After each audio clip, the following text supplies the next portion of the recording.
And hello, we are back. It is the Nut Bar Seasonal Anime Podcast. Somehow we decided that we would keep doing this and continue blessing you with our opinions here. So, we're a little under halfway into the fall season anime. And honestly, this shit is ridiculous. I think we're all watching like at least 10 plus shows. I don't have any free time anymore. I don't think anyone else does. Tim definitely doesn't. And so now we're here to talk about what is perhaps the greatest season of anime that I've ever experienced in my time watching seasonal anime. And we're just going to break down some of these new shows. We gave you our previews, and now we will see if that all lines up. How many shows is everyone watching individually? Do you know the number? Let me see. Individually, I got 1, 2, 3, 4, 5, 6. You can count your head. I've already counted mine. I'm at 10. 10 exactly. I'm watching 13. With 2 drops. Oh, foreshadowing. Shadowing. I think I'm watching 15, but I don't have the count right now. I don't know if Tim does either. I don't think you want my count. I think I do. Give it to us. 30. It's not 30. It's more than 30. Jesus Christ. Oh my god. Well, a madman. Not counting the long running shows that I have on hold. Well, the good news is we're not going to talk about all of that. Probably. So instead, we have a curated list. These are mostly shows that at least more than one of us are watching. I think there's a couple of solo runs. I think the first one we're doing is one that Tim is only watching. And we're just going to go through and kind of give our thoughts about the premiere. So our first one is this. It is The Little Lies We All Tell.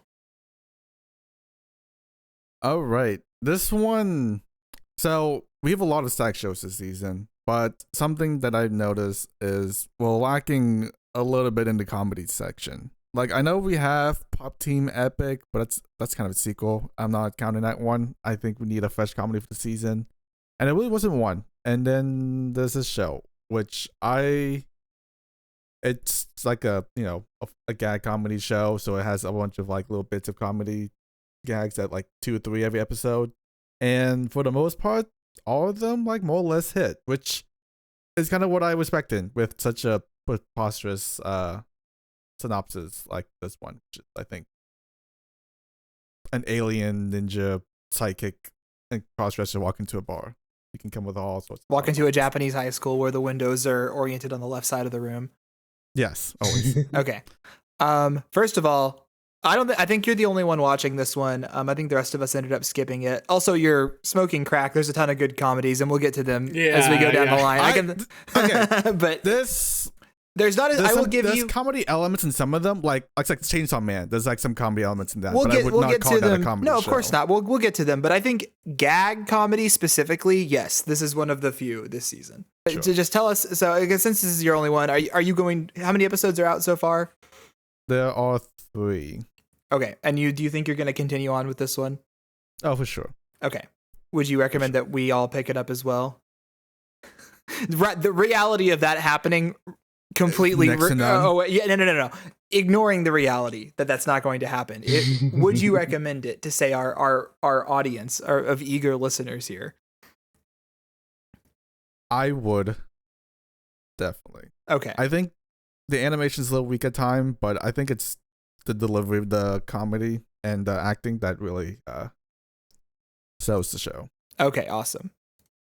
All right. And then moving right along, speaking of comedy shows, this is one of the ones I was thinking of when you brought that up, probably the most bombastic one of this season, which I think just on a sort of judge book by cover basis, a lot of people might not be as interested in because they might think it's some dumb maid show. It is much more than that. So like I said, big spoiler warning, we're going to have to talk about what makes this show special. And it does happen pretty much immediately in episode 1 as well. So I don't feel too bad talking about it, but I also recommend if you haven't seen this, go in blind, just go watch episode 1 and you'll thank me for it. Anyway, moving past that. Yeah. So this show is fucking insane. And then a woman gets shot in the head with a gun in the first 30 seconds. And at that point I was like, okay, well, I have no idea what's going on. And then the show unfolds out, and it's about this new girl in the 90s who really wants to be a maid in Akihabara. And so she joins this really shitty rundown maid bar that's like pig themed called the Oinky Doink Cafe. And when she's running an errand later on in the episode to go, I can't remember the exact details, but she has to go to a rival maid cafe. She goes with this lady, who's like a maid in her 30s. And a fight breaks out, and then lots of guns and murder happen in one of the most bonkers, crazy scenes I've ever seen, which can only be described as some sort of a like gun dance to upbeat pop music as she's mowing down every single maid in the bar with pistols. Anyway, this show's a masterpiece. How do y'all feel about Akiba Maid War? Akiba Maid is one of the funniest shows I've seen in a hot minute. Holy shit. Like, each episode, like, just does something so insane. Like, just so over the top. And it just pulls it off so well. Like, good God. Like, we haven't talked... This is our first season that we're doing. So, like, we can't necessarily talk about the past shows. I mean, we can, but whatever. When I read the synopsis to Lycoris Recoil, this is what I thought the show was going to be. So, like, when Lycoris Recoil ended up being, like, a little bit more serious, this is bringing, like, the insanity that I wanted from Lycoris Recoil, at least from the synopsis. The early synopsis. Yeah. I think I get to every new episode of this show, and I have no idea what is going to happen. And you can say that about a lot of shows, right? But I mean it in the most, like, literal sense possible. This show could do basically anything, and I would not be that surprised. We have had so far a boxing themed show, a poker themed episode, and like a workplace training themed episode, and none of them were even remotely similar, and they were all incredible. Akiba is like basically how over the top and crazy can you get away with, essentially. It's the sheer comedy of it is just how ridiculous every single scene and episode is. And every episode, they have to top off and do better, based off of the last episode and just continue making it escalating more and more crazy. And I think it's funny. The funny lies in how absurd this whole concept is. And I'm not sure if this is going to hold for the next 9 episodes. Yes, I can definitely see it falling off because like there's levels to it. PA Works has this weird habit of making these random out of the dark hitters that start out really strong and then it simmers down once the initial shock or hype goes over. Yeah. Oh man, you just remind me about Iradoku. God. Iradoku was an example of that. Kome would argue was kind of like that too. Parapi Kome? I like that all the way through, but sure. I did. It tapped it off a bit in the second half compared to the first half. I agree with Tim. And I'm afraid Akiba is going to have the same issues where the first half was really strong of how crazy it is, and then I feel like second half is not going to be able to build off of that and do better, Yeah, that's a valid concern. The reason I'm not as worried about that is because the writing in this show, because I think if this show was literally just OMG so random the entire time, just pointless violence, it would not land as well. But there is genuinely great, clever writing, both just in the jokes that are being told and the execution of the story and how it can subvert your expectations. Are they actually going to win the poker episode or not? How is the boxing one going to work out? It's clever, and I think that because it's been so solid so far and the way that it's being presented, I have high hopes for the rest of the season. Logan hasn't talked about this yet. Do you have any thoughts you want to share with the class? So there has been a birdie wing shaped hole in my heart since, if I'm being perfectly honest, since the second half of Birdie Wing started. Yeah. And this is filling that and then some as far as rocket launchers getting shot at things that should not receive rocket launchers. That's true. I think something that really grounds the comedy in this one is how sincere the main character is about being a maid. Yeah. Like, she could just leave at any time. There is absolutely nothing keeping her at the Oinky Doink except the fact that she wants to be a maid. And that it's I think it's more that she's stuck really because it's a funny gang, to me. but- She tries Okay, leaving yes, in the it's a first gang, but- episode. And then she No. realized she was, at the end of the very first episode, after she, they killed everyone, she tried leaving the gang and running away. But then she realized the mass murderer maid who killed literally everyone she just saw is rooming with her. Yeah. So she kind of got like threatened into staying. And then, down the line, she was like, oh, I'm going to try to still be a maid because I met this one random maid in the street and she's like, too deep. it's worth all the Exactly. effort. Um, But she did try to leave That's at the one thing I'm point. talking about.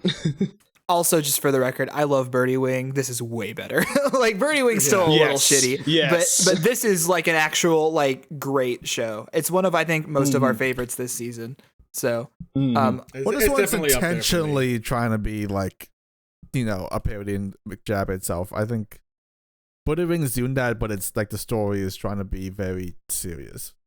So yeah, the comedy is they very take much. themselves about the same level of serious. It's just that I think the stakes are a lot higher in Akiba Maid. There's a lot more death and murder. Not to say in Birdie Wing, the golf anime, there was not death and murder, because there was a lot more than in most sports shows. There was a lot of death in it.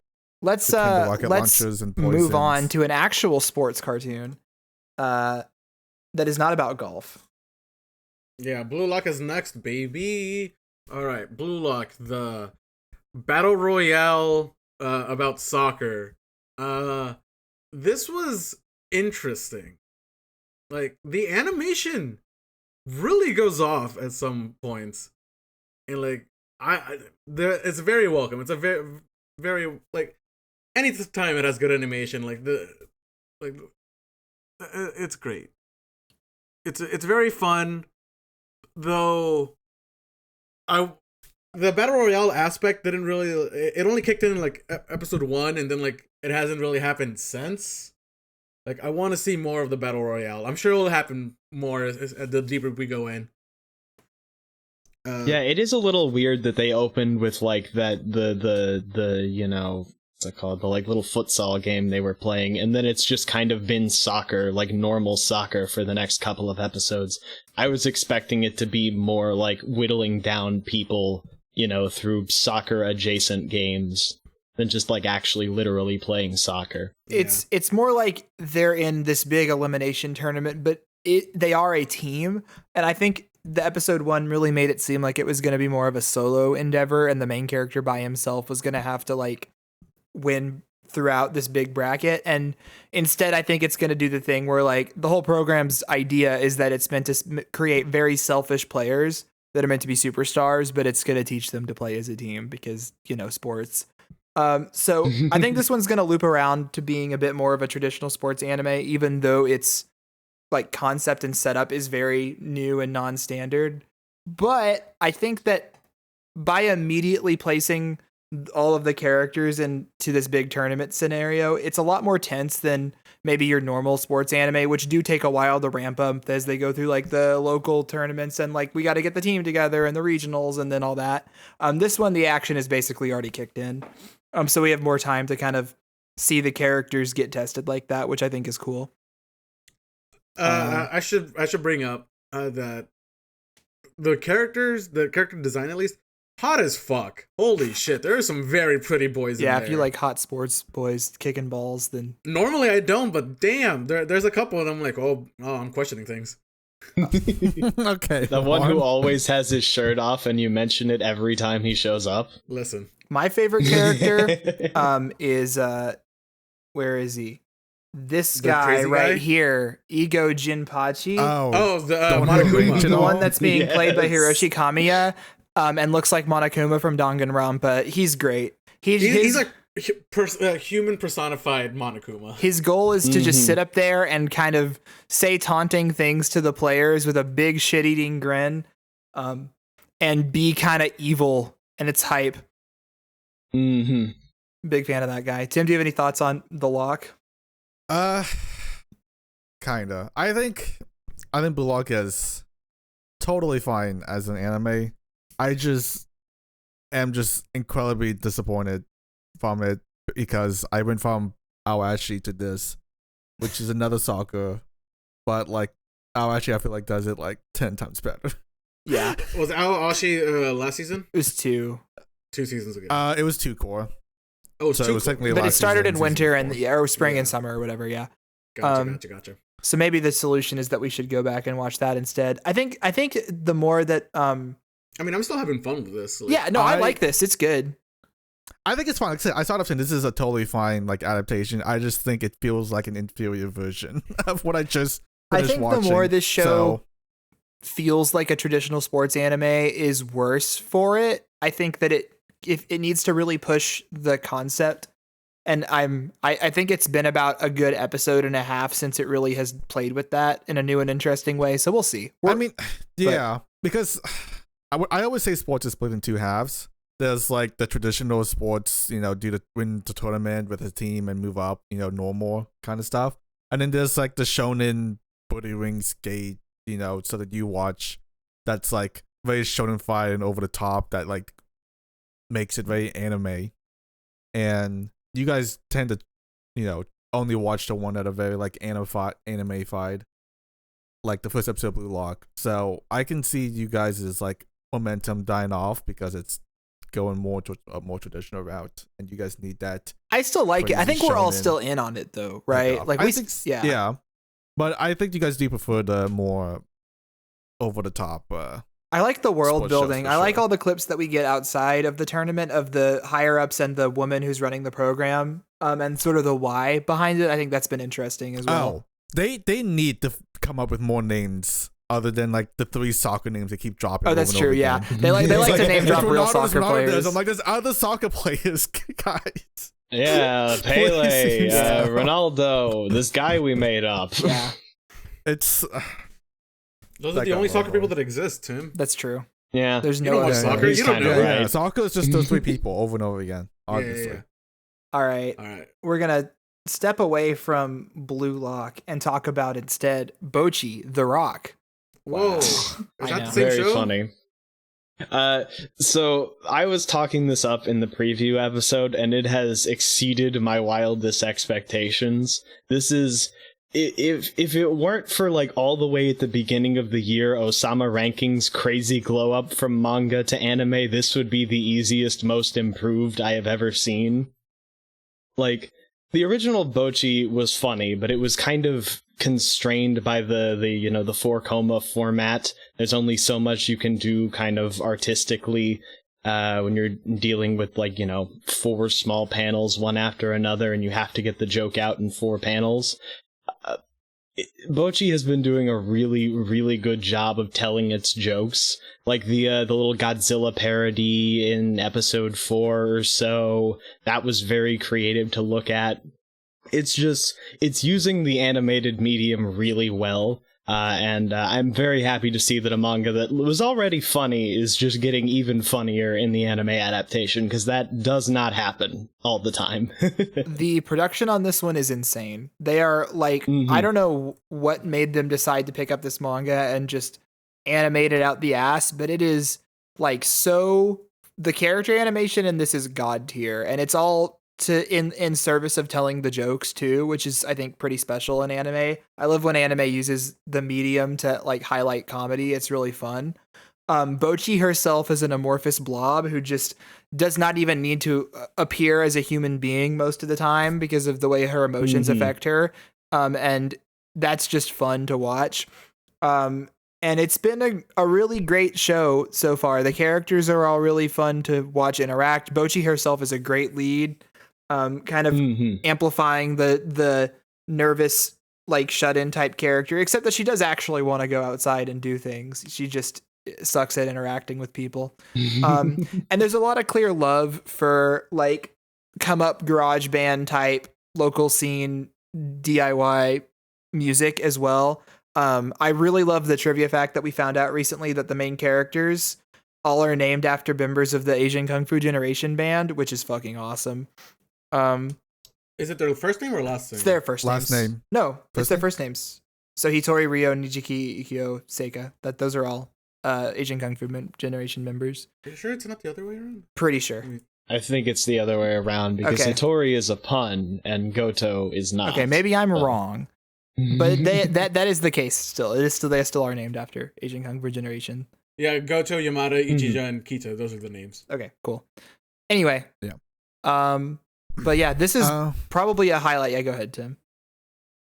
I think it's less to do with the animation, more with the directing and the directing behind it, because he's really letting all his animators run free and have all these different like animation style go through, where it best like fits the scene and due to the strong point. Like we have live action in the other times. We have these like jagged black and white scenes. Yeah. The balloon was live action. Yeah, they had some like pop. Oh yeah. Mm-hmm. There's just a lot of animation style where like they go very loose with the line to get sloppy to like help serve the joke. And all of that is mostly like the production director side more than like just pure animation. Yeah, that's what I meant. Is that like there is so much love and care going into this. They clearly wanted to make a truly like next level product, and I think it's probably one of the coolest, biggest glow ups for a 4-koma since literally K-On!, which is funny that that's the case. Anyway, this is one of my favorites this season. It's really special. I would say easy AOT like AOTS contender if this season wasn't fucking insane. I think yeah. non-sequel aside, easy AOTS. Well, there's also a certain one man who has some industrial equipment attached to him, so that is contending too. Anyway, Juan, have you talked about this? DIY? No, I'm talking about Chainsaw Man. Ow. Juan, do you have any Bocchi? He just kind of forgot about that. I mean, you guys said pretty much everything. Like, yeah, this is a very fun show. It's Hitori Bocchi meets K-On! Like, it's great. I love it. Fun show. Okay. Definitely give it a watch if you're into some slice of life. I think everyone should watch this. A little bit more than slice of life, because like Logan's watching it. He hates slice of life. Yeah. The next one is the show I was just talking about. DIY. All right, real anime of the season, anime of the year, anime of the decade, probably.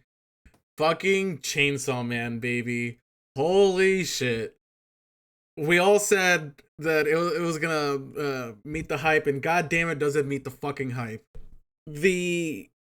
Whenever they do those like initial like trailers saying like, oh, the studio is working on this show, get excited, and like a year in advance, they usually like make the some of the scenes like for that trailer exclusively, and then like they actually like later on they actually like rework the shots. The show actually matches the quality of that trailer, which is fucking insane. Yeah. Like, a lot of the time, like, they play it up so that way it gets people more hype. But no, they actually, like, they're fulfilling their promise. And, like, it looks just as good. Like, it is movie quality episode per episode. It's pretty crazy. It is insane. And the way they're adapting it, it's a little fast, but, like, the manga itself is already pretty fast. Like, they pretty much skipped the entirety of chapter 2, but, like, it's still like the muscle demon. You guys remember that? Yeah, I know. I reread it as we were going. Yeah. None of the cuts that they've made, I would say, have been super essential to the story. There, it's just for pacing. Yeah, and like I understand, like they just want to get to Aki in power like as soon as possible, and like I don't blame them. Yeah, because all the scenes with them have been delightful. So yeah.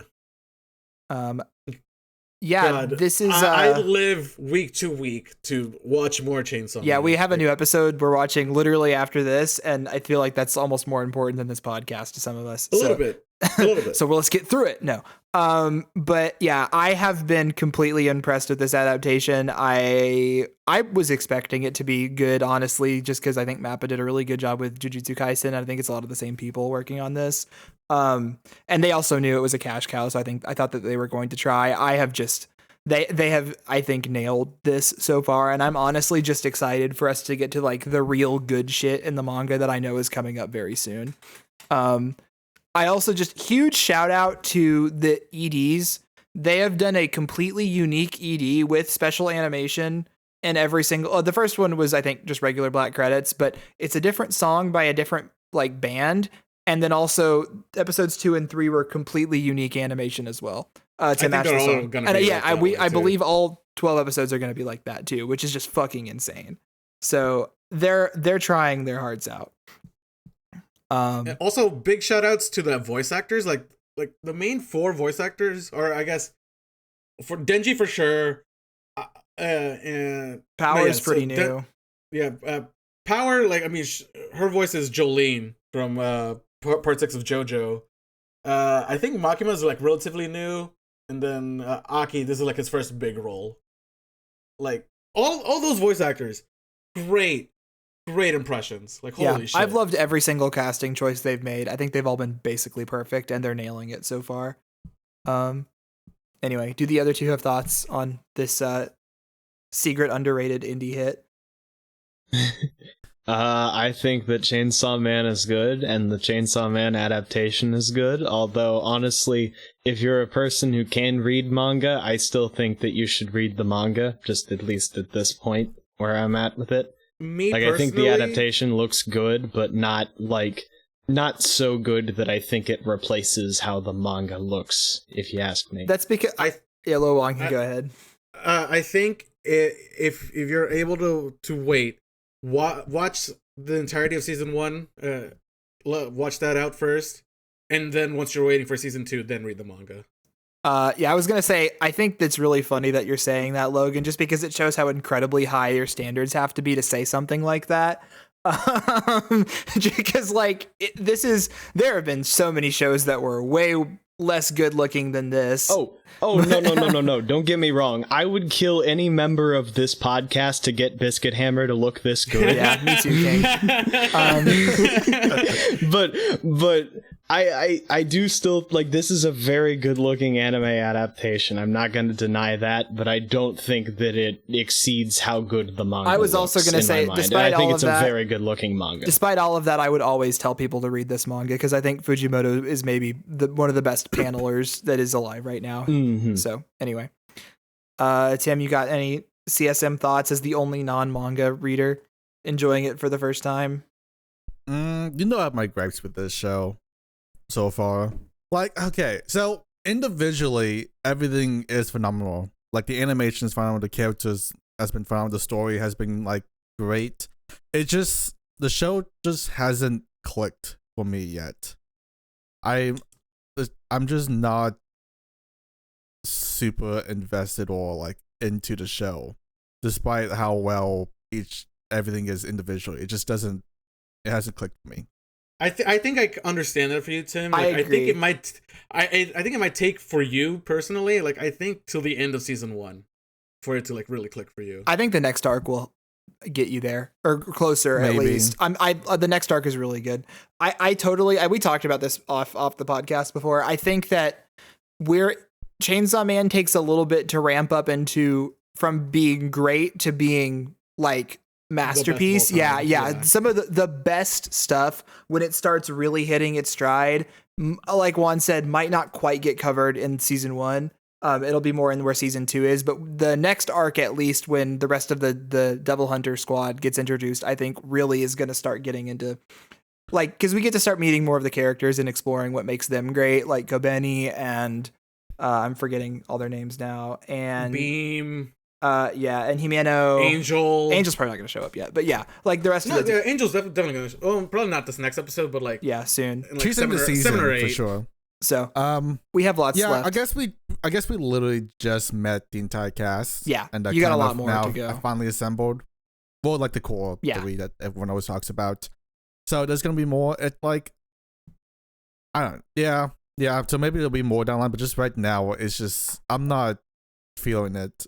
Like, I think it's great. It hasn't reached the same level. Yeah, you haven't gotten the hype else. of the manga. Yeah, I understand. Yeah. I think there's probably a lot of people feeling like that. And to them, I would say, aside from just telling you to read the manga, just stick it out. I think that, because I don't think anyone, like Tim said, Tim's complaint is after heaping a ton of praise. So clearly it's still enjoyable to watch. So, yeah. I think it's still great. You're am waiting. not You're quite at waiting that for it level to as everyone hit. else. You're waiting to really feel hit. it. I'm I waiting get for it to it. hit. I get it. Like Denji's right now just a dumbass who likes boobs. That's Maybe he'll get better. he does. Oh, in the he future. does. He absolutely does. He still Well, like, remains a especially- dumbass who likes boobs the whole time, but he does. But maybe there's more to him. But Mhm. like, yeah, that's kind of what it is. Like the show is like very, like it's good, but there's not much there for me right now. So I'm hopefully the next I few personally episodes will sell think- me. I personally think Denji is maybe the single greatest shonen protagonist of all time. He's up there for me. So we'll see. Oh, he's definitely up there. I don't know about number one, but definitely up He's there. close. I really. That's just after the first part. And like Power, for example, had the exact same character arc as like Denji essentially. So like I wasn't yeah. super sold on her yet either. well, she's got more to go. That's just her intro. Power takes a lot. Her to intro build up to. was exactly like Denji, so I'm like, you know. But like, not to say like, you know, I think they did great with Denji. I think the voice actor did an awesome job acting her out. It's just like her character just, I don't know. I'm still waiting for everything to I think by the end of season one, cement. Yeah. You'll, So you'll what's- definitely We see got to Power move and on Denji though. more. We can't talk about Yeah. it the whole time. Okay. Our next one on the list is another new, I think manga. Oh no, this one's original. Yeah, this one's a It's brand new original. original by Pine Jam. This show is called Do It Yourself. So this one is about there's two high schools sitting right next to each other. One of them is a very techie advanced one, and one's a little bit more rundown. That's for more poor kids, I think. And the more poor high school has this do it yourself like construction DIY projects club.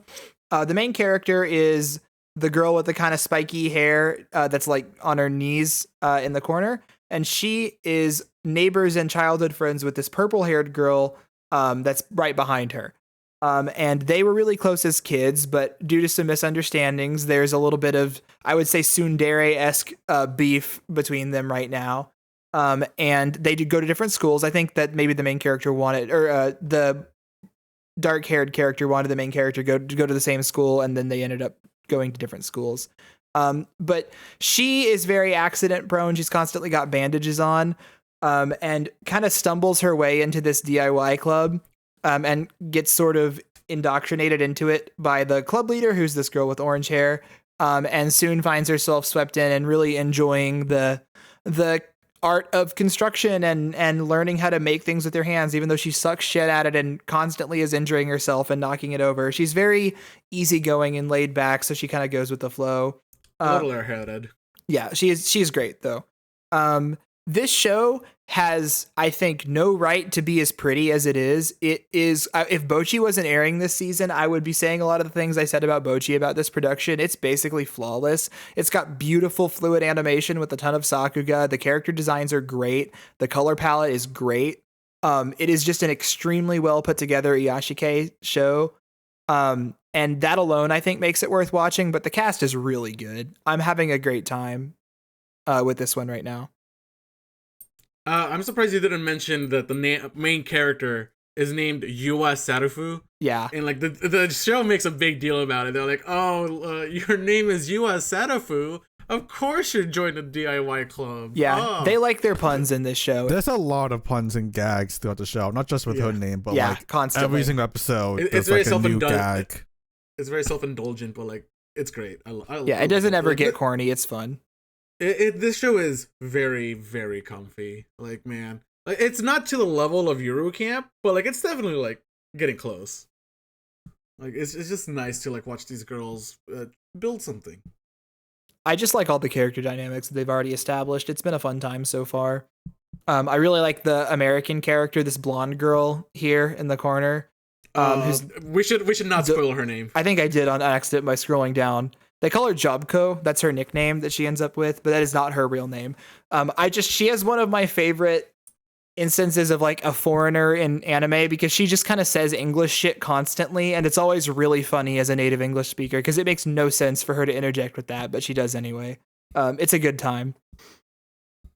Isn't that every foreigner in every anime ever? Yeah, A little but bit, I don't know yes. what it is about the way she does it. It's just really funny to me. Okay. But yeah, I think if you're looking for, like, if you like after school club type cute girls doing cute things anime, this is like the creme de la creme. This is the good shit. Probably the best one of these that's going to come out this year. And like I Probably said, the one for this season too. it just looks so good. Like if you're into that element of just like the visual element of watching anime, it's really pretty. Oh yeah. Logan's not watching this because he doesn't watch these types of shows because he's a cuck. Tim, how do you feel? More or less the same. Yeah, I think. Cool. Yeah, it's comf. it really is. If you're looking for something to wind down the day, drink some cocoa, etc., this is a good time.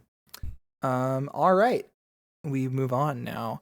So we're gonna talk about this next one for a little bit. There's only 2 episodes out. It aired a lot later than a lot of the other shows in the season, but we're all watching this, which is the sequel to To Your Eternity. So we're back. Fushi's back. He's been stuck on an island for 40 years, which is an interesting way to do. Yeah, by him just chilling. Which is a great and interesting way to kind of skip everything forward while still being kind of grounded in the world that we were in before. So it's not like a huge time skip. Yeah, I think all of us enjoyed episode 1, at least. I think most of us but Tim haven't seen episode 2 yet. But it really seems like more of the same. The writing is still good. The production's okay. I have heard rumors that episode 2 is a little bit wonkier. We will see how that turns out. But yeah. I mean, it's being handled by a new studio, right? Yeah, it was a new Studio Drive. Studio Drive. They're like brand new. This is like their first real show. So we'll see. At least from episode 1, like they're handling it like pretty decently. Yeah. Like with the rumors of episode 2, we'll see. This one's gonna be we'll check back in next episode when we're done with it and let y'all know how this goes. Wait, is it? Well, is this 2-core? Oh, it totally is. It's gotta be It's 20 episodes. Yeah. So never mind. We might do a While check in. watching We can that do a OP, check in. I was like, oh, there's no way it's not 2 core. We'll do a check in. It can't fit all of but that. I think we're gonna move on. That's really all we have to say about that one. Okay. Oh, are you watching this? I am, Chris. Jesus Christ. All right, go for it. All right, Futoku no Guild. All right, fuck everything that we've gone through. We are now into the ecchi shit. Boy, Futoku no Guild. I don't know. It's not an isekai. It's a fantasy show, and like it's essentially an isekai, where it's like a guy going through dungeons and he picks up, holy shit, it's Danmachi, or not, yeah, Danmachi essentially. Is it wrong to pick up girls in a dungeon? Holy shit. It's just that. Except it actually shows boobs sometimes. Well, there you have it, folks. Incredible. Do you have anything? Do you have anything meaningful to say about this fucking ass shit garbage, or is it just titties? No, the main girl, like the main cat girl, like, I guess she's a wolf girl, actually. But like she acts like a cat girl. She's really fucking So cute. Like stupid. holy shit. Like I am not one to like fall for like main characters and like who like play up the Genki, but like fuck, she's adorable. Holy shit. I am watching this show for her. For her and also the big titty knight that I know comes in later. How do you feel about this, Tim? Out of the 3 like shows that we're gonna be watching together as a group, between the ecchi bros, this one's my least favorite. It just has the least value to add to it. It's just fantasy hand, but not hand, but they just have boobs everywhere. All right, I got a question for you fuckers. What's up? How many of these girls look like children? Will you just one? Just one. It was looking Just like one. it was going to be more than that. Yeah, but she's It's just- sexualized, right? There's no way. Yeah, that was sexualized. Yeah. A little bit. Yeah. Anyway, Don't It's worry. my least favorite. I think this is Juan's favorite. I think he likes it the most out of all 3 of us. that's fucking And crazy. I think it's just the main crew. The main girl really. This is carries our the show Juan for Coomer me. moment of the season, I think. But like, okay, but like, It's she's not, not a like cool my moment though. She's not a MILF. She's not, but like, I'm not like obsessed with her. Like, but like, I just like her a lot. She's just really cute. Yeah, but like, is the show about anything? Never mind. I don't want to talk about this anymore. Like, the show is just like about the show is like about the guy. He wants to retire. Like he's like, I don't want to be. Hot babes keep falling over his dick. Yeah, he wants to retire, but like he can't just quit. Like he has to get someone to replace him. So he keeps like meeting these girls, and like he tries to like train them to replace him. but they're inept. They can't do shit by themselves. Yeah, like He ends up never mind. I'm not saving gonna them. say that. That's bad. I was gonna say that's how women are. Clearly, Wow! I was Wow, as a, cut making that fun, out! making Cut that fun, out! making fun of. That's how the We'll leave show it is. in, right? That the joke there is that's how this show is clearly presenting them. I don't think it's designed for female audiences. Anyway, you could not pay me enough money to watch this fucking shit. No, that's fine. That's fine. This show is just like, if you're like into ecchi, fuck it, go pick it up if you I bet like. there's better ecchi. There's Anyway, better ecchi. There is. Renai Flops is a far better ecchi. okay. There's less boobs though, which is why I think Juan likes it less. Oh, the next one is I think Tim is the only one watching this show, so take it away. Fufu is the. I feel like we need every season is this trashy romance, and I think Fufu does that. So Fufu is also another Garu. I don't know what's with this year and Garus, but Gatos are the best. They're great. they've been a thing in anime for a while, but they haven't really had this much popularity until now, which is weird. Anyways, so the whole concept is like they in high school they had this like marriage practice where a guy and girl like practice living together and being a married couple, and this guy likes a girl and this girl likes a guy, except they get flip flopped. So like the two people that the main two likes all match, and those two are match. And It's the whole Midsummer's concept Night is Dream. like, yes. If you get to like, so you based on like how you do as a quote unquote fake couple, you like rank up, and if you get to like an A rank, then you have an option to swap who you're like quote unquote married to. So they're trying to like get to A rank so they can be with the one they actually like. So that's the whole. So you already have this whole weird like romance square triangle, I don't know what you call it, thing going on. But then you have this thing where you have a guy and girl living together, and one's like a guy and the other guy is like a gamer loser, and you get these like the trashy romance things. It's actually less trashy than I thought. It's still trashy and bad, but there's actually some actually wholesome, nice like romance in there too as well. So I'm actually kind of surprised. It's better than I thought, but I'm having a good time with it. I actually think the ecchi bros might like this. I know Chris and Logan would hate this though. I just hate I think the concept is incredibly stupid, and it doesn't sound like that aspect of it at least has changed at all. But I'm glad that it at least works as the kind of in the genre that it's trying to be for the people that are into it. Tim, is this a lot like Cuckoo? Or like at least like similar tier of like kind of trashy show, but like kind of Yes. enjoyable.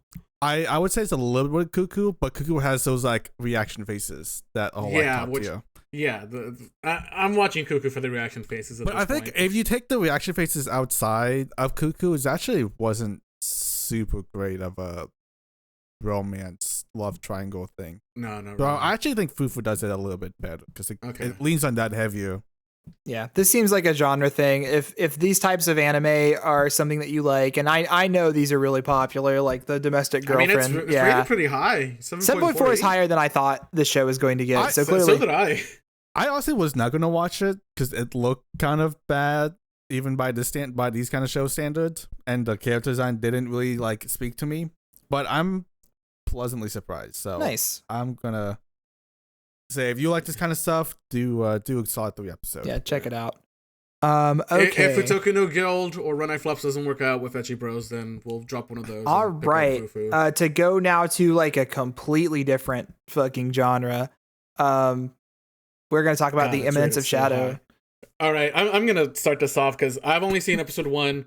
Chris has seen up to episode 2, and Tim has seen up to episode 3 and 4, however many that are out right now. So my experience from just episode 1, I hated it immediately from like the first 30 seconds.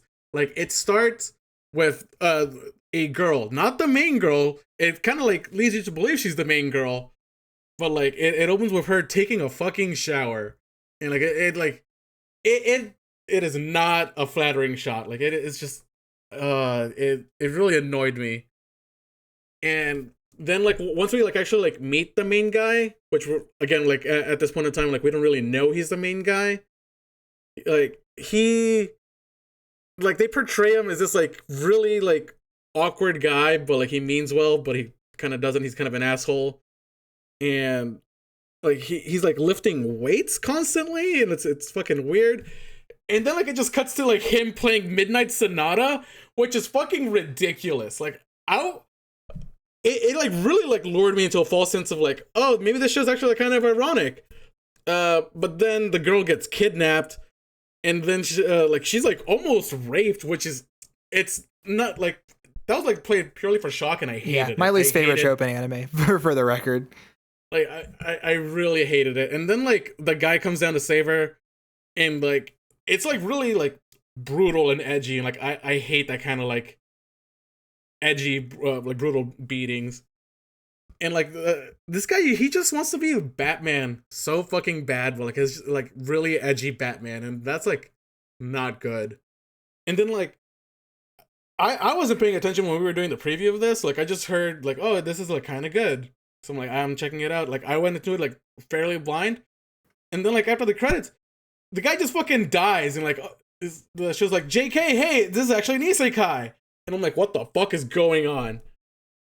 And then like it cuts to like the guy being in the isekai world, like being Batman slash like Zero from Code Geass, like this like sneaky Shadow King guy, being surrounded by these like harem trope girls, and I'm like, no, I'm done. I don't want to watch this show whatsoever. Fuck this show.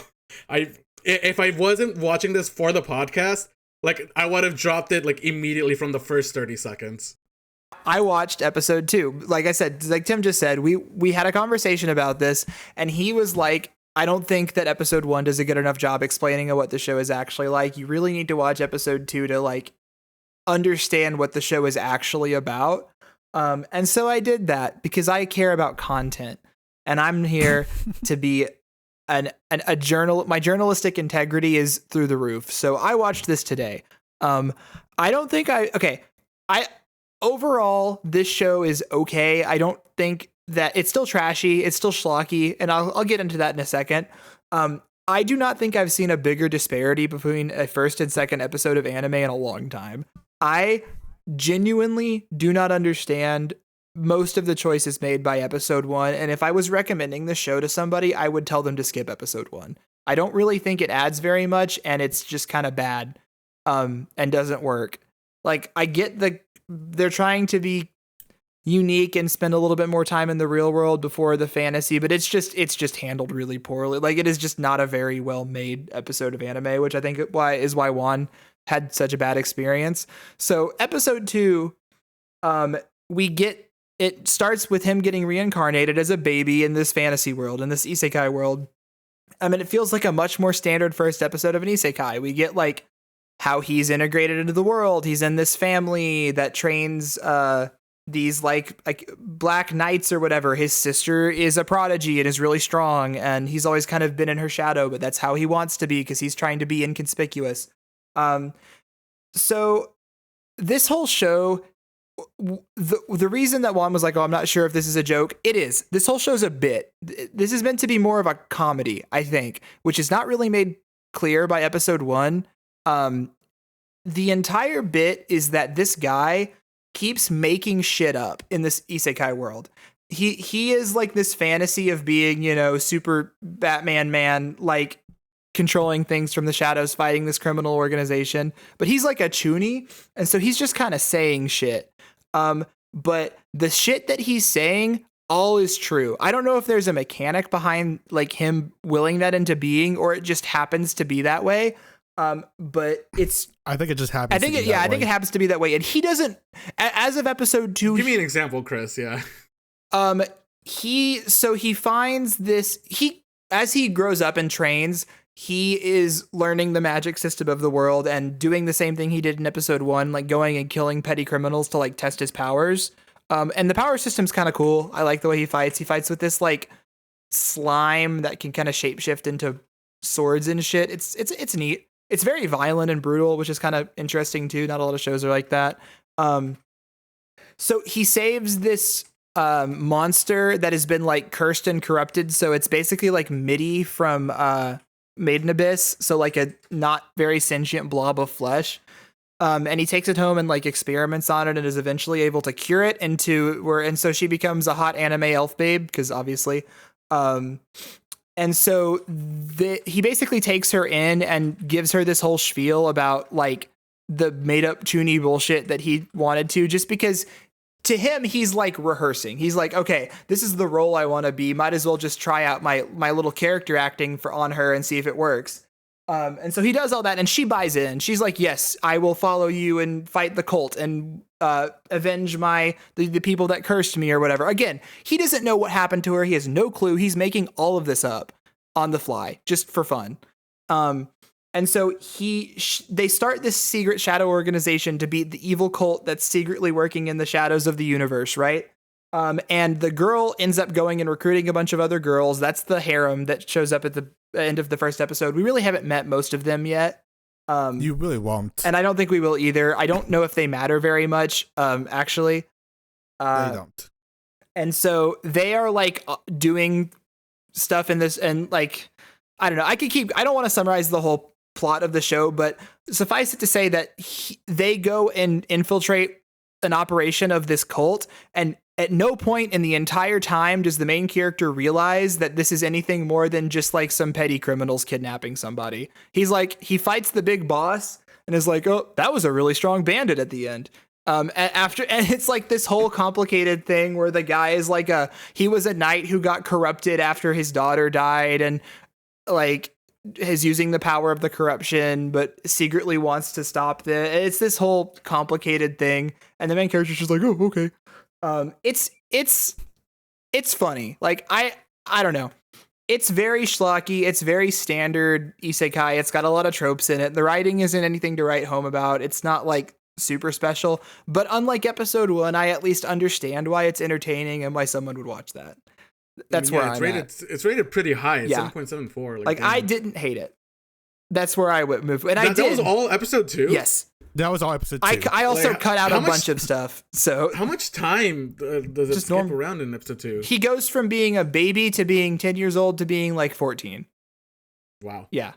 I think it stopped at 14. Yeah, I think he's gonna stay I there. think he was like maybe 16 or something, but he hasn't aged from there. He's going to go to Magic High School, which probably is going to mean it's going to get worse, but we'll see. All right, Tim, give us episode 3 and 4. Well, no, just tell us what you think about the show in general. We've been on this show for a long time.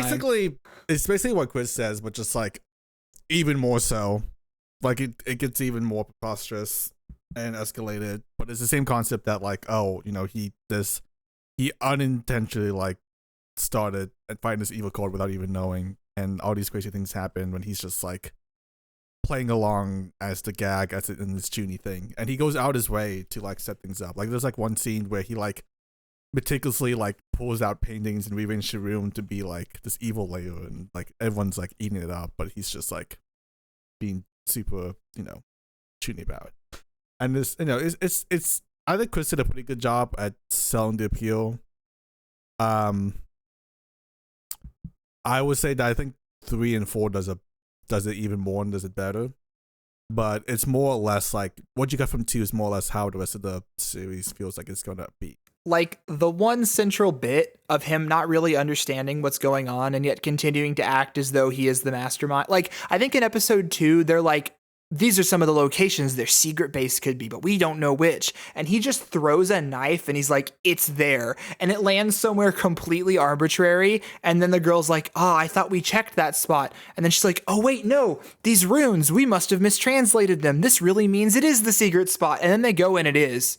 And he just like, yeah. Okay, yeah. You know what? That's kind of funny. It's just like, and I think the show does a good job of like, he's completely OP. This very standard isekai protagonist being like way overpowered, but it's like justified within the story and the fiction in a way that I think is a little bit interesting. I like the way that he's holding back when he's fighting his sister. That's and that she's clearly picked up on it too, I think is interesting. There's like enough nuance here and there if you can ignore all the isekai like bullshit, which there is plenty. He's overpowered, but he's overpowered for the comedies, not like to be like, oh, I'm so powerful, let me flex on everyone. Like it's there for the gag, and it's really nothing else. And this also really does function as like a pretty gritty action fantasy show if you're into that too. Like I think the combat was good, the animation's decent. I like his fighting style. It's cool.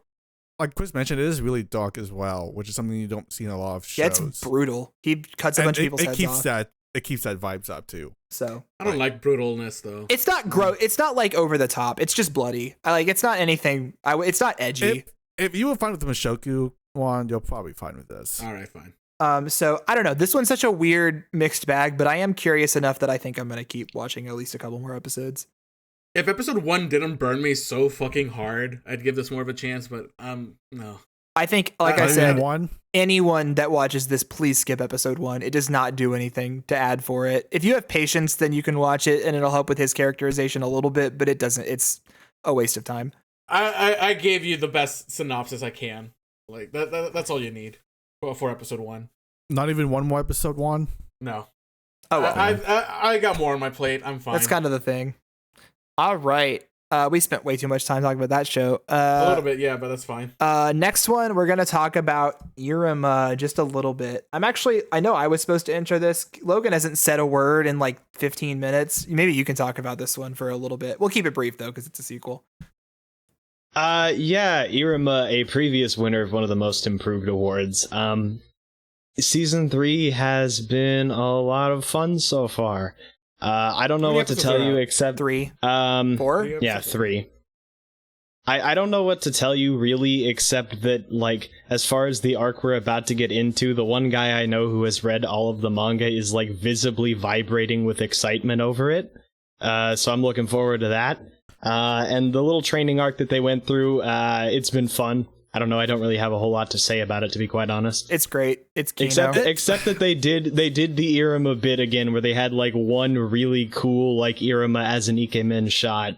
Like they did with the evil Iruma arc in that one specific shot where he was fighting Kalaego. They did that again. That was cool. It's getting better, but I do think it was a kind of a rough start for season 3. I don't agree. I loved it from the beginning. I think with the whole first episode, all they did was like throw like 8 new characters in our faces, and it was just a lot of like dialogue. Definitely a transition episode. It was a bit of a slow to start up, but it's caught up and it's been good. I will say I do hate. I was fine because I didn't really pay attention to all the art, but I hate the fact that his bow was like revealed in all the promotional stuff. That's true. It would have been cooler if it was more natural. I didn't care about that, but now looking back, I noticed that the bow was in every single shot, and it would have been cooler not to see that beforehand. Also, the arc we're getting into is basically the Chunin exams, so if you're into that shit, let's go. Mm-hmm. So anyway, yeah, watch Iruma. All right. Next one, big one, major. I think we gave this one to you too, Logan. Oh yes, we did. Sorry. So Mob Psycho season 3, firing on all cylinders already. We have not. I think is episode 5 out? I don't believe so. Tomorrow. Okay. Tomorrow. Episode 5, yeah, so we have not seen episode 5 yet. It is gearing up for another Mob Psycho episode 5 moment where they're just gonna go, like, completely off the wall with the animation. I've liked this arc so far. It's like ending, at least it seems like it's ending way sooner than I expected it to. I thought that this was gonna be like a whole season spanning plot. I think a lot of people were in the same boat. But it's just been really cool watching them, like, kind of almost play with Mob's self-esteem the entire time, but with the whole, like, complete rug pull on the whole, he's the supreme leader guy. No, just kidding, it's a different guy. Someone's gonna come up and take his place. Yeah, it's been a blast to have Mob back again, and it's just been, the same flawless animation production values, incredible, like, fight animation, even on the low-key fights we've had so far. And also, just as far as the emotional intensity, it's been getting a lot more serious in the past couple of episodes, especially this last one, as the Psycho Helmet cult is, like, really brainwashing everyone and taking over. So, yeah, I am very excited to see what is going to happen next. But I don't know if there's much else to say. It's Mob. If you weren't already watching it, you're definitely... If you were a fan before the season started, you're watching it, obviously. And if not, what are you doing, man? Go watch Mob. Go watch Mob. Go watch Mob. Okay. We will move on now. And the next one is Gundam. Mobile Suit Gundam. I have not watched a Gundam before, as mentioned in the preview. Neither has Chris. This is really interesting. Like, episode. We didn't know going in. Like, there was an episode 0, like a prologue episode, and that prologue episode really blew me away. Like, I want, like, if Gundam like is like constantly like at that level, I'd be way into Gundam.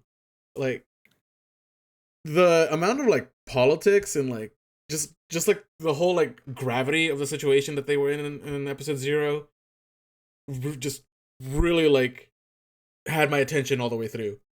And then episode 1 happens, and like it's setting up as like this like space high school, which is neat, I guess. Like, well, but like I'm tired of high school shows. But like the main draw of this show is the main couple being the main character and this princess girl. And like they say a lot of the time that they're not gay, but man, this show really likes to imply that they're gay. And man, the Fujos are not the Fujos. The Yuri baiters are really biting into this one.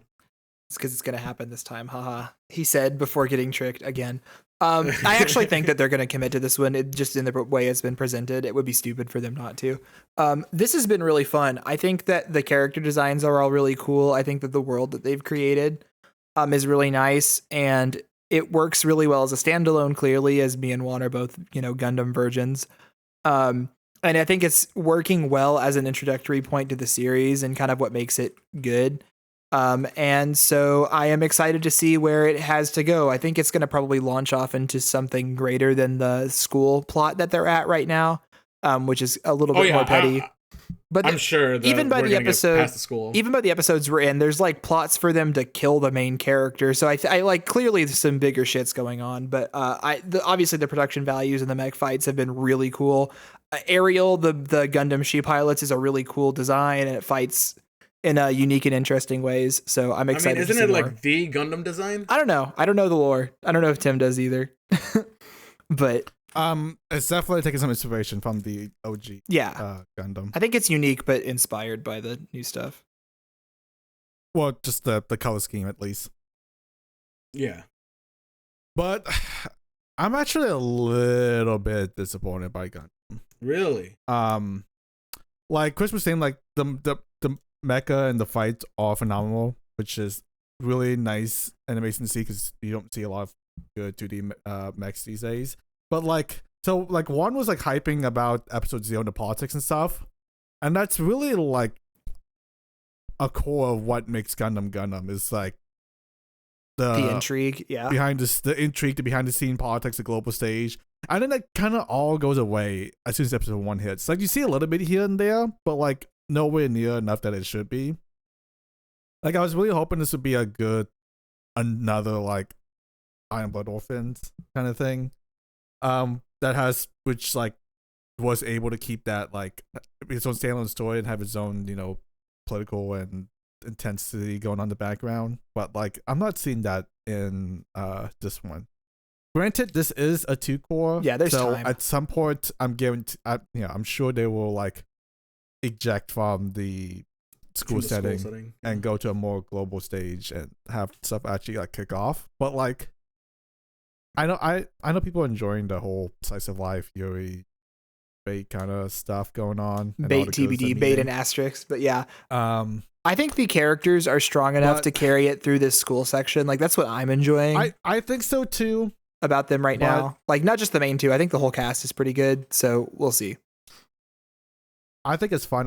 I just need that actual Gundam. It might be a slow grower, if you will. But we'll keep an eye on it, and we'll get, like I said, because it's 2-core, we'll give an update at the season end to how it's going, probably. But yeah.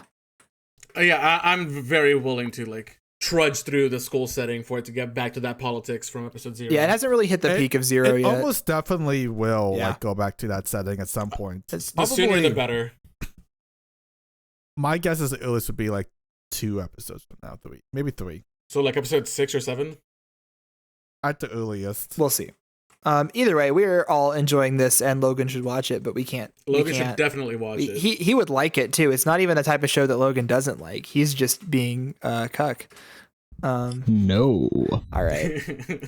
Anyway, we're gonna move on. The next one is the Bibliophile Princess, or Mushikabari Hime. I was contractually obligated to watch this show because the main character, the two main characters, happen to share the name of me and my fiance, which is really funny still. I watched episode 1 of this today with her, actually. I think she liked it a little bit more than I did. It's okay. It's like a pretty standard like royal court romance. It took a little bit to kind of get what the dynamic was going to be, and it's basically, it feels like going to be a slow burn kind of thing between the two of them. I thought for a minute in the middle that it was going to be a harem, and I still haven't ruled it out. I think there's a chance that this is going to be a harem show.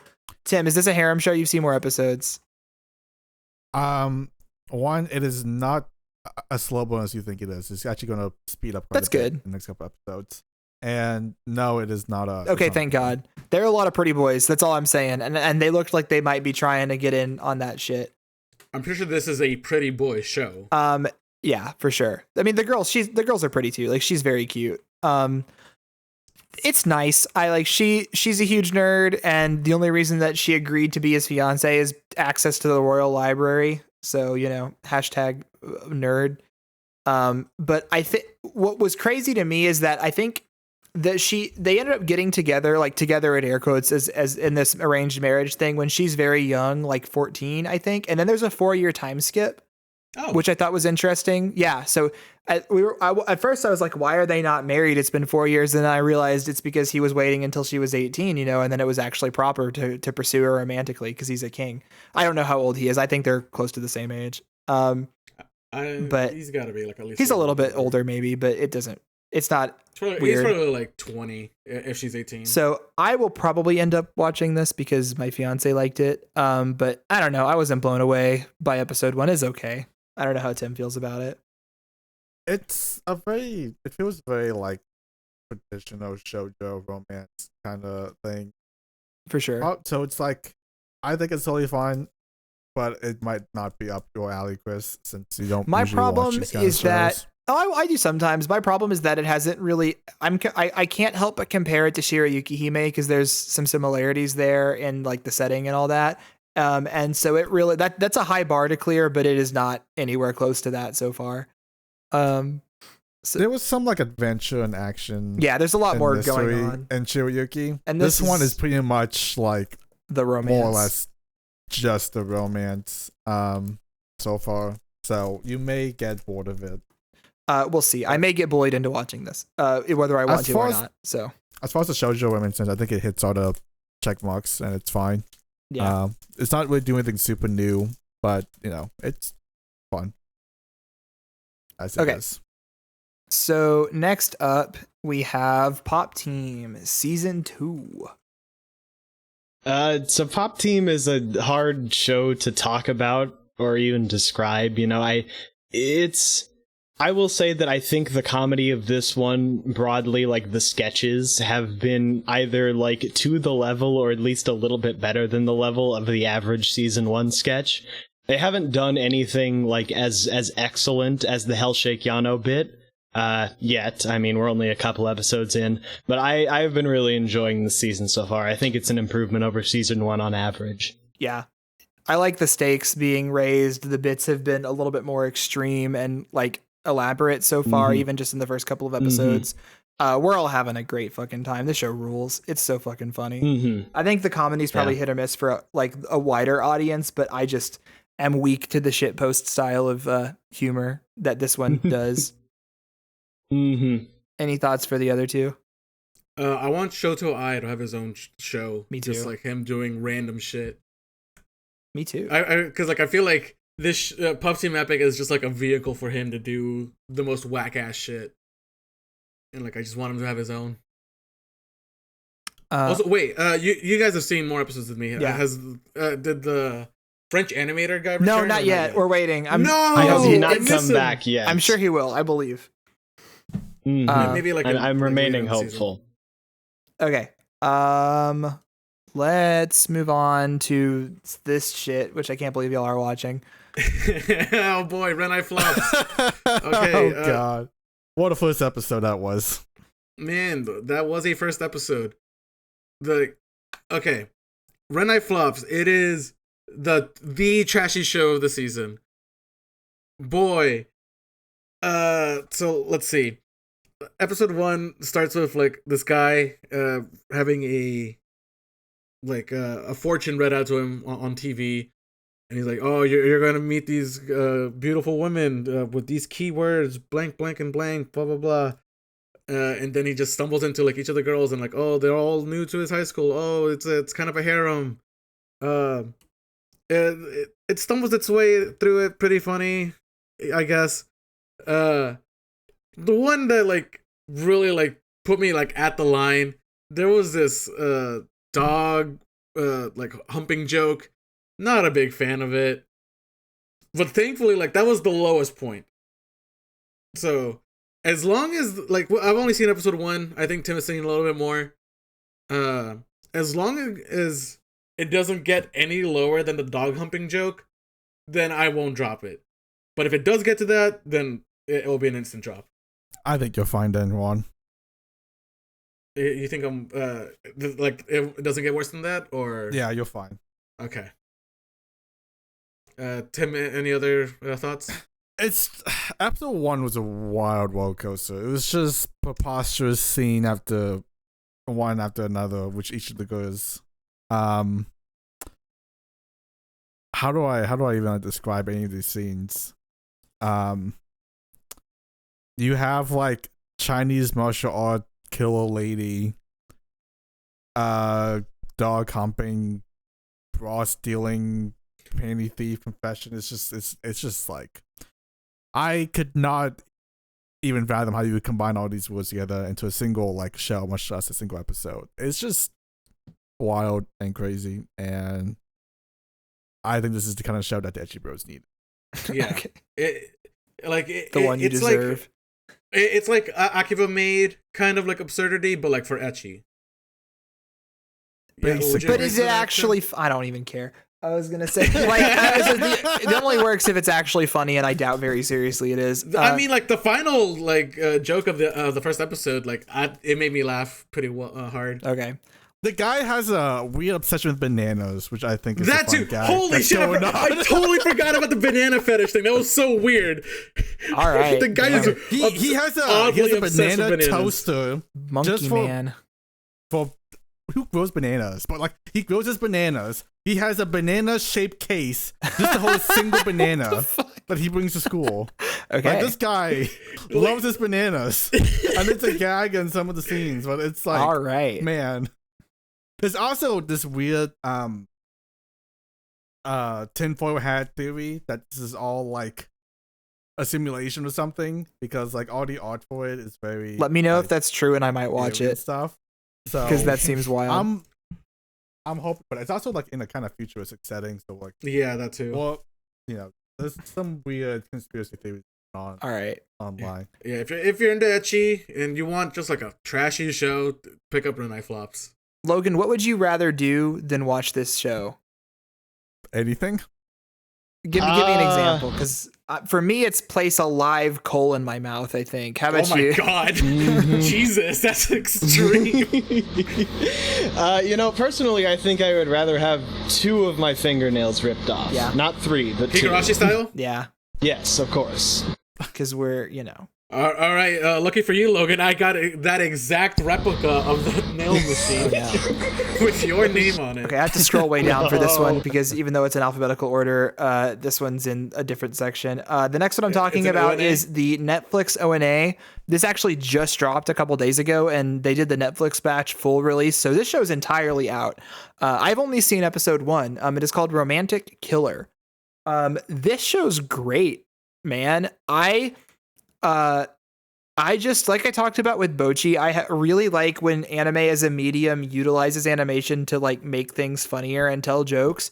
I wouldn't say like if I read this script out loud, I probably wouldn't laugh very much. Like it's fun and fine, but wouldn't laugh as much. But the visual gags push this over the edge. It is like there is so much. Yeah, go ahead, Tim. The visual gag and also the voice acting. Yeah, she's really good. Well, I knew you would say that because of who the VA is, but yes, but also all the guys too. Yeah. When you met all the guys, it's Ri Takahashi. Yeah. She is killing it in this role. By the way, this is my favorite role I've seen her do. There's so much range and variety she does in this show. It is like. They do that bit. 10 out of 10. They do that bit where when it gets serious, she turns into like a buff man. You know that bit in anime. Yes. Love that bit. Yeah. Always good. Like the mob bit? Yeah. Where Chad Mob? Oh, I can't believe we didn't talk about Chad Mob. Chad Mob was the best part of the show so far. Anyway, the main conceit about, or the concept of the show, I'll go fast since we're running out of time here. She has her big three of the important pillars of her life, which are chocolate, gaming, and her cat. And wow, she's just like me. I know, she's so real. relatable. This is for the geeks and gamers out there. She obviously has neglected her social life and completely neglected her romantic life to pursue these three things. And so when she boots in, it's the weekend, she's ready to game. The new game she got turns out a little bit weird. And my favorite part about this is they use some insane looking PS3 like PS1, you mean? Well, it's like it's not PS3. I say PS3 because it's like HD, but it looks like ass. Is kind of where I'm at. The models are intentionally very bad for an Otome game, which I think is a really funny bit. But she's like, "What the fuck is this?" And then this fucking potato-looking gremlin thing comes out of the TV and is like, "Hey, bitch, you've signed an unofficial contract. You're mine now." And so and then he turns her life into an Otome game. I thought originally she was going to get sucked into the game. She doesn't. Through magical tomfoolery, her life just becomes an Otome game. And so she's playing a game called Romantic Thriller. And so he takes away her three pillars. All of the chocolate, gone. Her cat, gone. All of her video games, gone. And she can't have them back until she falls in love. And her goal is, she's so pissed off about this, that her goal is to resist falling in love as long as possible, and then hopefully make the evil gremlin give up so she can get her games back. And that's basically the core conceit. Like immediately, it's like all the chocolate bars she had bought for the weekend, all the chocolate vanishes. Or I think it's implied that the gremlin eats it. I think he ate it. Yeah, so like the Pocky is just biscuit sticks. The nuts are just like nuts with no chocolate. It's really funny. And then her parents are like, "Hey, I just got a job overseas in America. We're going to leave you at home to finish up high school. We move tomorrow." And then she's she's a high school. Yeah, she's in high school. She's in high school. Yeah. Okay. And then they leave and she's like, "Didn't my dad work for the postal service?" Which I thought was really funny. Anyway, so then she keeps running into all these pretty boys that start showing up, and I assume that's what the show is going to be about. It is a really fun little rom-com, and the production is like next level, and so I've been enjoying that a lot. It is so much fun. Yeah, highly recommend if you're into this kind of thing. All right, I'll give this a watch. The mascot character gets a little bit annoying in the middle, but I think he redeems himself quite a bit towards the end. Oh, I forgot. The mascot is literally the spirit of Shinzo Abe. The reason that they're doing all of this is because they're trying to raise the population rate, which they come out and say explicitly, which is really funny. All right. I'll give this a watch. I guess this will be like a me and you show, Chris. Yeah. It is so much fun. I cannot highly recommend it. It ended up being one of my favorites. Okay, the next one is Shinobi no Ittoki. All right, we're gonna speedrun this show because it's kind of bad. I mean, it's not the worst. It's. I think it's just like the definition of mid, but like not the worst mid I've seen. Like if this was like an empty season, like I'd be down to watch this just because like it's something to do. And, like, I could see this being, like, a little fun. Like, episode 1 wasn't bad. Like, I could see it panning out into, like, being, like, something of a fun show. I don't know, Juan. I think I thought the best of the show. I think this show has the bones, the structure to be good. Like, the core concept could be executed well, and they are just doing it in the most paint by numbers bog standard way possible. I also fucking hate the main character. He's like a emotionless blob. And I agree the concept is super interesting. They just do not deliver at all. And I actually think it is one of the worst shows this season. The concept is, what if Shinobi used modern technology, like bordering on like some James Bond super spy shit, which is a cool idea. It's just not really, I don't know. Like, he's just the most generic main character, and he didn't know that his family was all ninjas, and then he finds out that they all are, and actually he's secretly the leader of the clan because his father died and they have to protect him, and there's ninja wars going on, and he's like, what I'm a ninja? That's the whole first episode, and it's stupid. So yeah, I personally thought it was a little funny, but yeah, I'm fine dropping this because there's just too much good shit going on this season. It's just hot mid. All right, and the next one on our list here is Spy Family, season 2. And honestly, we all pretty much knew what this was going to be when we signed up. It's just more of the same of Spy Family season 1, which was great. Just a really excellent adaptation. But this one was kicking off with one of my personal favorite arcs from the manga, which is the Bond arc. I love Bond very much. He's a great addition to their family and just a really great guy. He says Borf. He's got a fucking bow tie. Like, what else is there to love about this guy? I do love me a dog. I love dogs, just in general. But and man, do we get it? Well, okay. In the first, we got a lot of Bond in the first 2 episodes, but like since then he hasn't shown up much yet. yeah, But I'm sure he'll appear more. Anyway, we're back and it's great. I am loving Spy Family just as much as I was in the first season. It's still an incredibly good, well animated adaptation. They're knocking it out of the park, and I'm really excited to see where this half of the adaptation is going to go. I don't know if we have any more thoughts on this. This is a sequel, so I think it was nice in the Bond arc that there were like 2 people who were on the same page and working together, because that doesn't happen very often in Spy Family. so true. But yeah, I'm sure if you're not watching this show already, you definitely should pick it up, and it's a good time because there's only like 17 episodes out so far. So yeah, get in there. And I think we're gonna wrap it up with another big one coming in at least for this season, which is the remake of Uresei Yatsura. And unfortunately, after watching this one, at least I think the 3 of us except Tim were a little down on it after that first episode. Like, for me personally, having read the manga, like I've read those chapters in the manga, the first one, and then I think it's the 4th one that they adapt. And I thought they were both way funnier in the manga. I can't really pinpoint what exactly the anime does differently. It just kind of like feels like the pacing of the jokes isn't there. Like they just don't, I don't know, they just don't hit properly. It's weird. How did you guys feel about it? Yeah, I saw episode 1 of the original anime like a while ago, and like it is the exact same pacing. Like it's like almost like shot for shot the same. Like other than like the updated graphics, and voices of course. And like I think that was like intentional. Like I think like this was like trying to like grab the people who grew up with the original anime, like the 80s anime. And I think that was their goal. So I think like past episode 1, it might go back to like a more better modern pace or like matches the pace of the manga. I don't know. Chris or Tim? Yeah, that's about how I felt about it. I think this is very much a very faithful adaptation of the original anime. And I guess I just don't like the humor very much. I find it to be a little dated. It was fine, but I wasn't like laughing very much, and I'm not 100% sure I'm going to keep up with this one. I think I would like to see maybe 1 episode more at least to get a feel of how maybe the average episode was going to go, because the first one's all set up an intro for like how the situation is.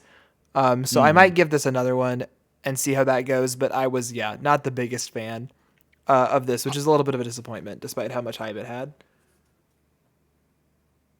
Tim, you've seen past episode 1. What are your thoughts?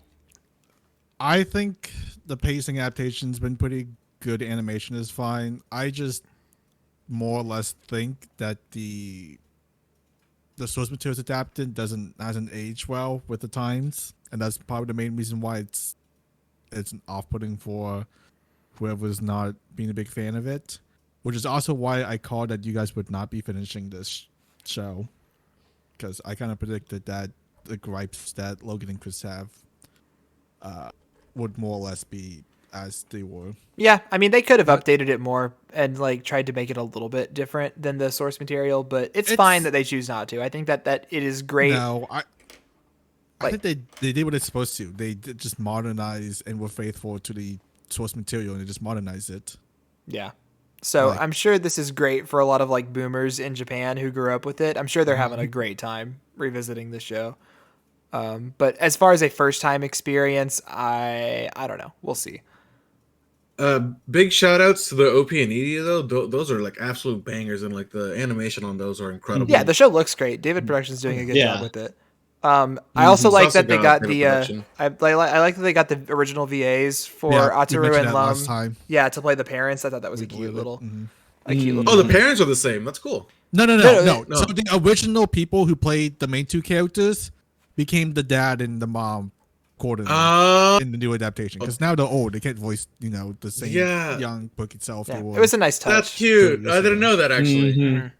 I'm almost certain we mentioned that last podcast. I don't know if we did or not. I don't know. We definitely didn't know about that before in the episode 1. But either way, so that might be a little bit of a downer to end on, but I still think that this season has been one of the best I've ever watched. It really struck me when I started watching some of the worst shows at the very end.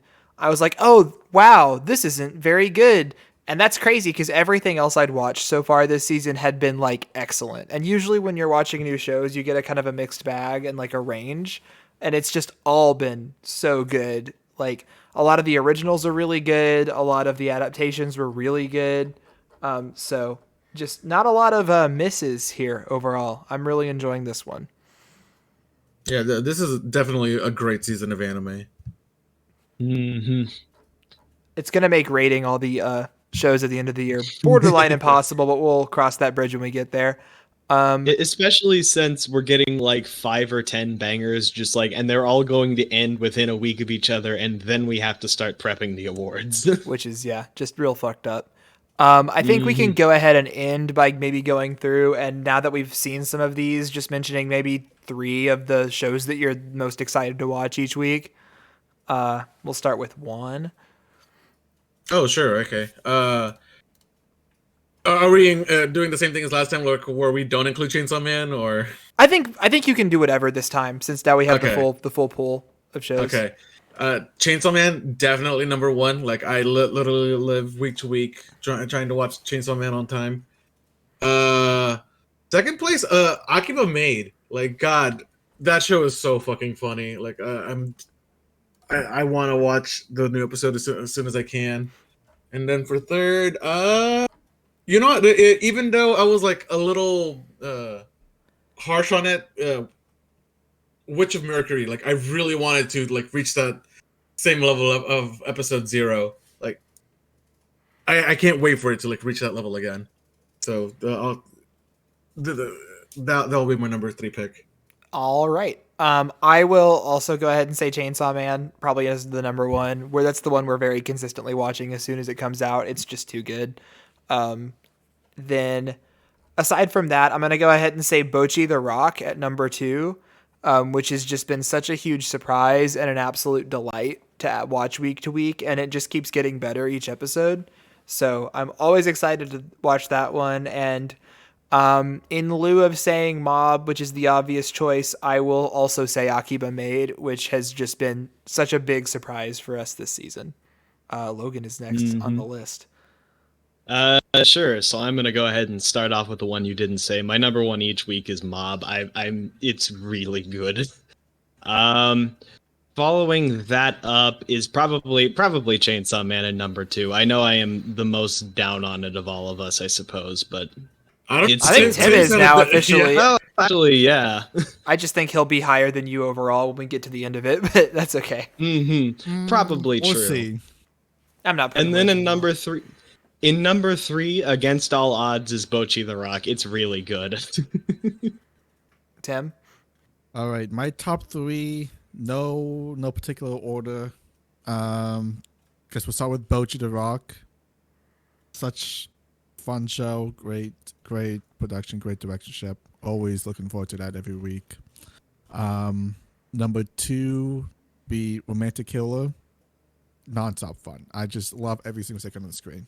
Just everything about it, but the animation, voice acting, everything. Just non-stop fun. And then I think my third one, I'm gonna give it to Spy Family for now. Also been having a lot of fun with that. I can't believe Chris didn't say Spy Family. I wanted to considering highlight it's the one of his new. favorite manga. I wanted to highlight the new shows, but yeah, I fucking give two love new Spy shows. Family. So I think I'm actually less of a fan of the school arcs these days. They just don't have the same amount of comedy and action to it. I agree that they tend to be the weaker Sixty. parts, but there's plenty of non-school ones coming up. Trust Yeah, me. the non-school stuff that we've seen so far have been like enough to make up for it. Top tier action and fun. All right. Well, Well, before I forget, oh yeah, go ahead. My Hero Academia season 6 that's airing. I haven't gotten around to it, but I've been hearing relatively good things, which is what I wanted at bare minimum. Just better than season 5. That's all I wanted at bare minimum. Season 5 is a very low bar. I know. That's all, but that's all I wanted. Like I was worried because like Bones is also working on Mob Psycho this season, so they could have just given My Hero like the shittiest team. As someone who hasn't seen anything in the manga, well, I used to be reading the manga, but I'm behind now. Has not seen this part in the manga. I'm vastly enjoying how they're handling this season. Good, because this is the best part of the manga. Yeah, that should be it. Okay, thank you guys for listening again this week to our next episode. The next one will probably be coming back to you towards the end of the season when all these shows are wrapping up. We'll give you our takes, decide what is the best and the worst of the season overall, and kind of lead us into the awards season, which will be another very exciting time for us. But we'll talk about that more next episode probably. Thanks for watching again, and we'll see you guys all next time. All right, see ya. See ya. Later.